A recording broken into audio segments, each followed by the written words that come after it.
In this Premiere Pro tutorial, I'm going to show you how to master color grading.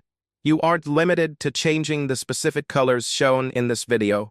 Begin, drag and drop your video clip onto the timeline.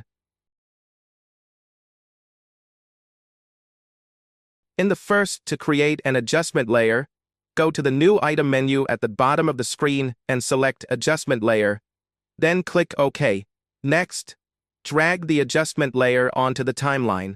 If its duration is shorter than your clip, simply stretch its edges until it aligns perfectly with the original video. Begin color grading, go to the Window menu and select Lumetri Color. Ensure the adjustment layer is selected. This panel contains 6 essential color settings that we will explore together. Starting with basic correction, we have contrast. This adjustment increases the difference between light and dark areas. Your current high value, 51.5, makes the image look sharp with punchy, vibrant colors. Highlights. This setting specifically targets the brightest areas of the video, such as the sky or light sources. Exposure. This controls the overall brightness of the video. Your slight increase of 0.3 provides a subtle lift to the exposure. Blacks. This sets the absolute black point of the image.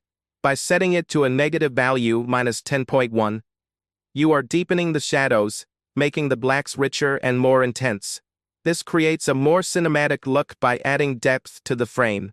This panel features the RGB curves, arguably the most powerful and precise tool in Adobe Premiere for simultaneously controlling lighting and color. Unlike simply adjusting a slider as in previous settings, here you are manipulating the image through a graphical map. The final result of this curved shape, it significantly boosts the contrast while maintaining smooth transitions between tones. This adds professional depth to the image and prevents it from looking washed out or flat. The Creative tab. This is where we apply the filter or the final aesthetic touch to the scene. Look. This is where you select LUTs, lookup tables, preset color profiles that emulate specific cinematic film looks. Intensity. This controls the strength of the selected look. Your setting is at 100%, meaning the effect is applied at full strength. Faded film. This creates a washed-out aesthetic reminiscent of vintage cinema by lifting the black levels and reducing their intensity. Sharpen.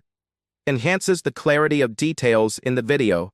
Your value of 33.7 is an excellent choice for making skin and hair details pop without introducing digital noise or artifacts. Vibrance. A highly intelligent tool. It selectively increases the saturation of muted colors while protecting skin tones from becoming overly orange or unnatural. Returning to the Curves panel. Secondary color correction. Hide versus curves.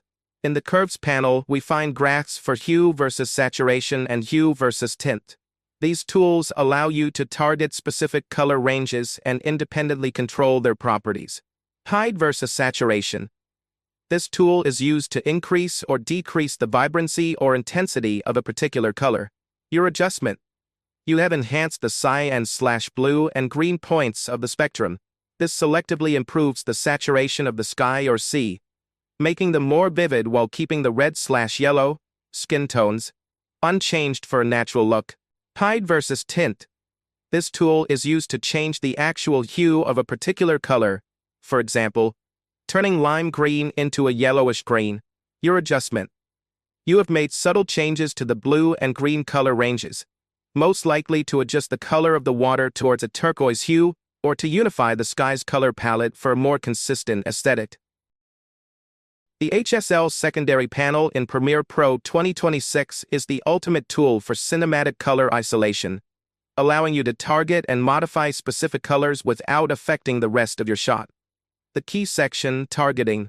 This is where you define your target color using the eyedroppers. Q selects the specific color range, e.g., changing a blue sky. Saturation filters the selection based on how vivid or dull the color is. Luminance filters based on brightness, targeting only highlights or shadows. The triangles. The top sliders expand the range, while the bottom triangles create a soft fall-off for a natural transition. The Refine section, clean up. Once your color is selected, these sliders polish the mask to make it look professional. Denoise removes noise and stray pixels to create a clean, solid selection. Blur softens the edges of your selection so the new color blends seamlessly into the background. Here is a concise, professional explanation of the Color Wheels and Match and Refine sections, perfect for your YouTube tutorial. Refine, the polish. Denoise removes grain from your selection to make it a solid, clean block of color. Blur softens the edges so your color edit blends naturally into the background without harsh lines. Color Wheels and Match. The look. The wheels use shadows for darks, midtones for skin/main body, and highlights for bright areas to change their specific colors. Luminance sliders. The vertical bars next to the wheels adjust the brightness of each range individually.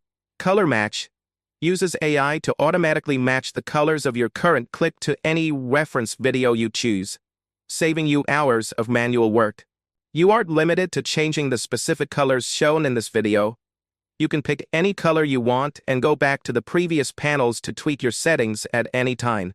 The main goal of this video is to help you master these color grading menus. If you found this helpful, don't forget to like and subscribe to the channel.